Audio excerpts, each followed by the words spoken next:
Cómprate una daga si prefieres y vuélvete asesino de mujeres. In this video, we will be walking through making Arroz Verde. This is a recipe from Diana Kennedy's The Art of Mexican Cooking, published in 1989. And this is the book that I recommend for beginners wanting to start with Mexican cuisine, especially if you don't have the family history or you really want to get a basic understanding of the cuisine, because it features many traditional recipes. Some of them are very simple, but a lot of home cooking is very simple. And philosophically, that's something I advocate, that you really learn the basics of a type of cuisine before you start branching off into more modern recipes which bring in ingredients that are not part of the traditional culture. Is really, you just need to understand how something is supposed to taste before you can really make a riff on it and go beyond there.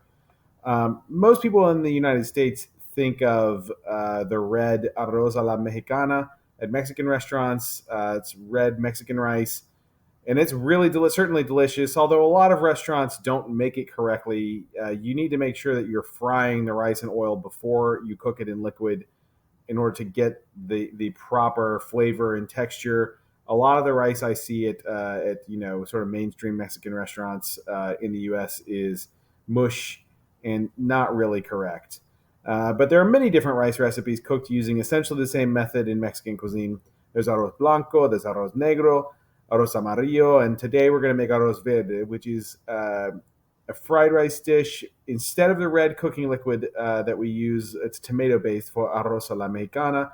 We'll be making a green sauce out of various green vegetables and herbs. Now, with all of that said, let's jump straight in. Here's the setup for arroz verde. We need rice, which I've already pre-washed. You soak it for about 10 minutes in warm water, then wash it again in cold water. This is long grain rice. In the bottom left, we have rajas de poblano. So these are poblano chili peppers that you blister either under the broiler or over an open flame, and then soak in or you don't soak, you just put them in a plastic bag and let them sort of marinate in their own steam for a little bit. And when you take them out, you'll be able to just peel the skin off of them. And then you cut them into these strips. This is quite common and used in a fair amount of Mexican dishes. Then we've got cilantro, Italian parsley or flat leaf parsley, white onion, and then right here we have epazote, which is a very uniquely Mexican herb. I happen to have fresh epazote because I grow it from seed in my garden, but it is, particularly in the United States, quite difficult to come across in many places. There is dried epazote you can buy in Hispanic markets, but if you don't want to grow it, or you can't grow it, or you can also just double the amount of cilantro and make the dish just fine with that as well. Now, we also have safflower oil and 4 cups of chicken stock, as well as chopped garlic. And this dish is vegan. So if you have vegan friends, you're trying to find something to make for a vegan friend, or you are vegan and you want to make a fresh, fragrant dish that tastes really good, this is the dish for you. All right, on to the stovetop. Let's get started here. And like most Mexican rice recipes, you're going to start by frying the rice. So we want to go ahead, we've heated our safflower oil here in the pan, and over medium-high heat, we want to go ahead and get this rice in there. And you want your pan to be somewhat hot when the rice goes in. You can hear it starting to sizzle already. And this is going to go on for about 4 or 5 minutes like this. Probably not going to show you the whole 4 or 5 minutes because it's quite boring. And we'll just get to the interesting parts of making this recipe. And let's try to get as much as we can out of here.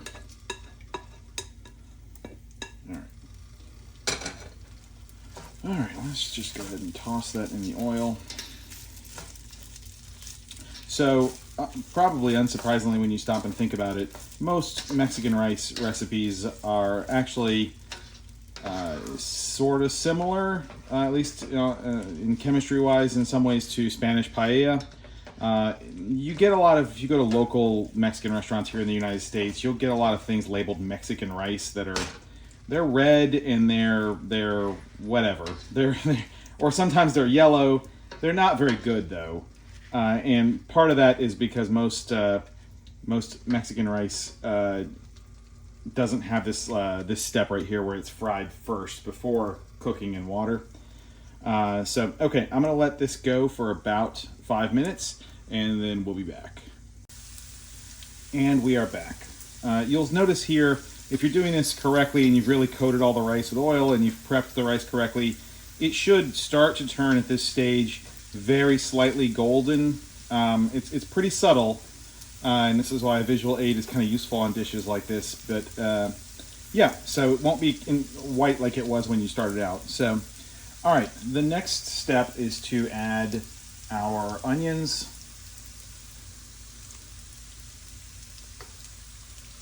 All that goodness out of there. And our rajas de poblano.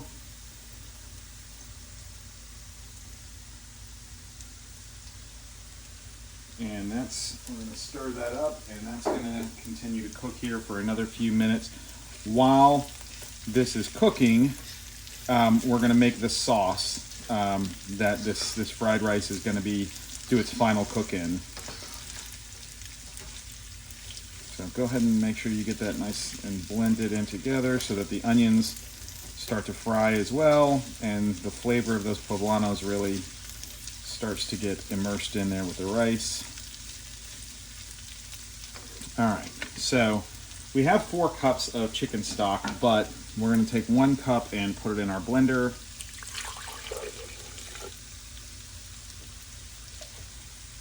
And then we're just going to put all of our green ingredients as well as the garlic in here.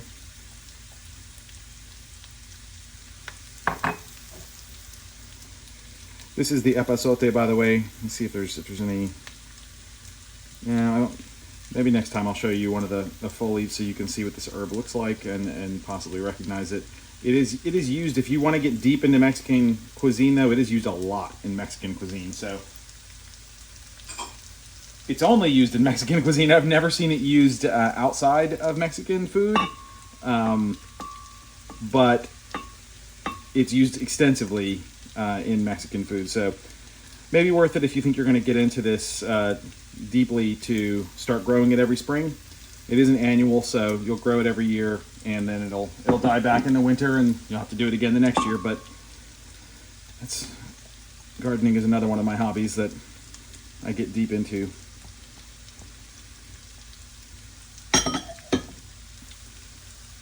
Okay, this is going to blend until you get it completely smooth.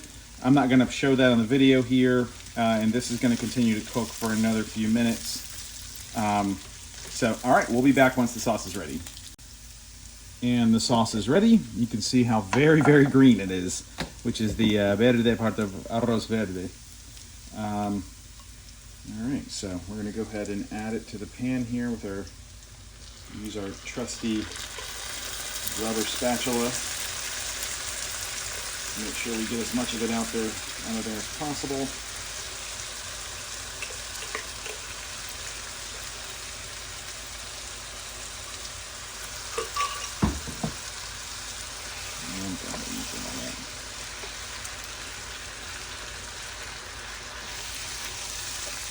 So you can see how the pigmentation is actually starting to seep out of these green vegetables that we pureed to an even darker green. This happens with tomatoes too. A lot of times people will start to make a tomato sauce like when they're cooking Italian, and it'll be like way paler. The sauce will be way more pale than they think it is, but it turns a deeper red once it actually cooks. All right, let's get all that. So we'll do some Italian. That's actually the second cuisine after Mexican that I got into with Marcella Hazan's The Essentials of Classic Italian Cuisine. We will definitely be doing recipes out of that book as well. So, all right, we got this all mixed in here. All right, and now we want to add the rest of our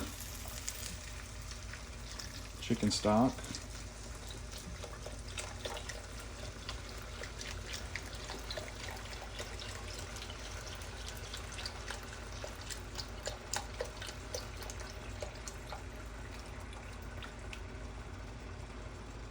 And we want to make sure always make sure you salt your food. There's very few, there are some, but there's very few dishes that don't require some salt.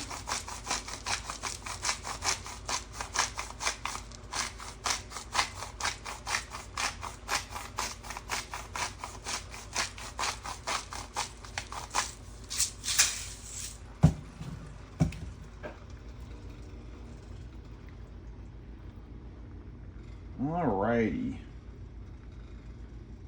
So, now we're going to cook this just like it's just plain old rice. We're going to let this cook. I'm going to cover it, and after probably about 10 to 15 minutes, it'll be, you cook it until you see, and I'll show that part too, but you cook it until you see bubbles and holes popping up out of essentially a rice pilaf here.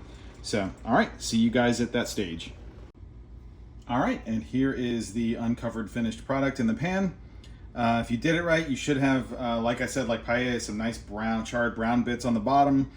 Not burnt, but charred brown, maybe a little bit. If it is a little bit burnt, you can just take it off. It's no big deal. There's plenty of rice in this to be able to feed everyone without needing any bits that you don't find desirable. I like the charred bits, and I like to mix them up in the rice because I feel like it gives it really a nice flavorful crunch in a really good side dish.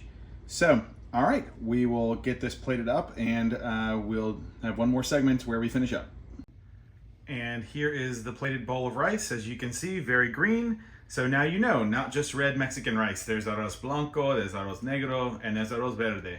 If you like my content, please like and subscribe, and we'll see you at the next video.